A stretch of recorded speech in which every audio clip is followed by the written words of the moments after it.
Sometimes when you're walking down the street, looking to take some images, something stops you in your tracks, and that's exactly what's happened with this fascinating mirror just here. It's at this junction, gives people visibility, but the way that it's just framed with the red and looks a little bit like an eye on there as well.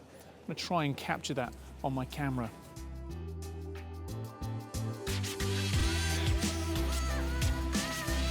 Just putting the camera up and not standing right in front of the mirror. Otherwise, because it is that convex mirror, I would appear in there, and that's not the kind of selfie that I like. Very simply, I think, with this shot, what I'm going to do is just frame this eye sort of in the middle here. I'm calling it an eye. Of course, it's a mirror. It's one of these convex mirrors. That means that if you're approaching the junction, either as a pedestrian or as a vehicle, you can kind of see around corners, and you get this lovely sort of fisheye effect.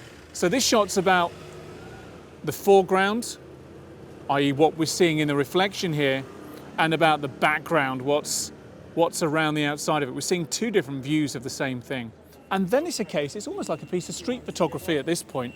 You're kind of waiting for an interesting foreground and an interesting background element. And that might be a pedestrian walking in front, it might be a vehicle passing behind, or maybe a vehicle that is both behind and in front at the same time, just because of the kind of bendy nature of this mirror. I can just make myself out in the corner, so I'm just kind of tucking myself in a little bit so I'm not all that prominent. There's a cyclist coming by right now.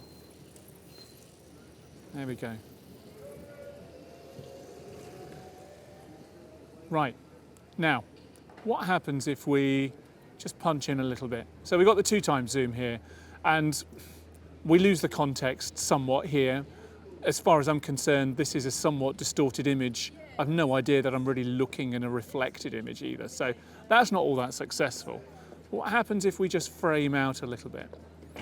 This is when the image becomes a little bit more in the abstract, if you like. I can see something going on in the foreground, weird sort of reflection thing, almost like a kind of portal through to another dimension. And then I've got a background, which is what might expect to see. But I think for once it might be a little bit too abstract. So I suspect that when we come to review these images, it's this simple framing of this eye right in the middle of the frame, seeing in front while we can see behind. Right. Let's see what we've captured. I love how clean this image is. Our portal, this mirror into another dimension, is right in the middle of the frame here, and well, there's not a lot going on for a fairly busy road junction there. We've captured a moment of tranquility. I really like how we've just got a subtle fall off of focus of the background. You can still see the verticals, you can still see the horizontals, and the fisheye, the warped nature of this view into the mirror there really stands out. I like it. I just wish it was able to tell a little bit more of a story. In this frame, I focus not on the entire mirror, but just chose a quadrant of it. And, well, we can see in a lot more detail the kind of warping that you get with the convex nature of the mirror.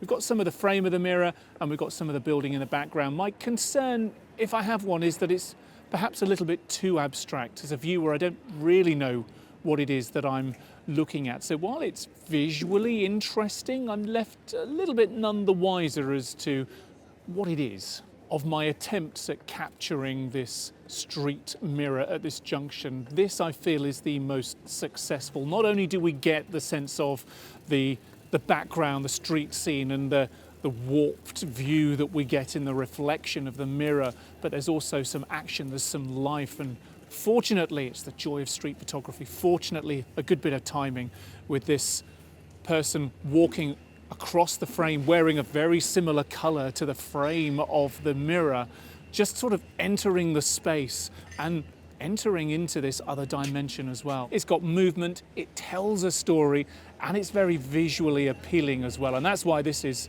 probably the most successful of these pictures for me.